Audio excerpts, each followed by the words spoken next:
ಹಾ 100 ರೂಪಾಯಿ ಲೇ ಮಮ್ಮ ನನಗ್ 100 ರೂಪಾಯಿ ಸಿಕ್ತು ಲೇ ಮಗ ಅದ್ರಲ್ಲಿ ನಿನಗ್ 50 ನನಗ್ 50 ಲೇ ಹೋಗಲು ಪುಸ್ಕಿ 50-50 ಬೇಕಂತ 50-50 1,000 ರೂಪಾಯಿ ಲೇ ಮಗ ನನಗ್ 1,000 ರೂಪಾಯಿ ಸಿಕ್ತಿಲ್ಲ 1,000 ರೂಪಾಯಿ ಸಿಕ್ತು 1,000 ರೂಪಾಯಿ ಸಿಕ್ತಿಲ್ಲ 1,000 ರೂಪಾಯಿ ಲೇ ಮಗ ಅದ್ರಲ್ಲಿ ನಿನಗ್ 50 ನನಗ್ 50 ಲೇ ಹೋಗಲೇ ಕುಯ್ಯ ಲೇ ನನಗ್ 1,000 ರೂಪಾಯಿ ಸಿಕ್ತಿಲ್ಲ ಇದು 1,000 ರೂಪಾಯಿ ತಗೊಂಡು ಪಾರ್ಟಿ ಮಾಡ್ತಿಲ್ಲ 1,000 ರೂಪಾಯಿ ಲೇ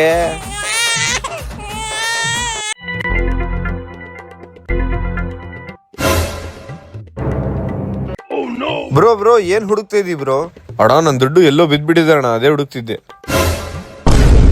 ಅಣ್ಣ ನಿಮ್ದು ದುಡ್ಡನಾ ಬೇಡ ಹೇಳ್ಬೇಡಲೆ ನನಗೆ 100 ರೂಪಾಯಿ ಸಿಕ್ತಣ ಹೊಳ್ದಿರೋ ದುಡ್ಡು ಅವನಿಗೆ ಸಿಕ್ತು ನೋಡಿ ಇಲ್ಲ ಅಣ್ಣ ನಂದು ಕಳ್ದೋಗಿರೋದೇ 100 ರೂಪಾಯಿ ತುಂಬಾ ಥ್ಯಾಂಕ್ಸ್ ಅಣ್ಣ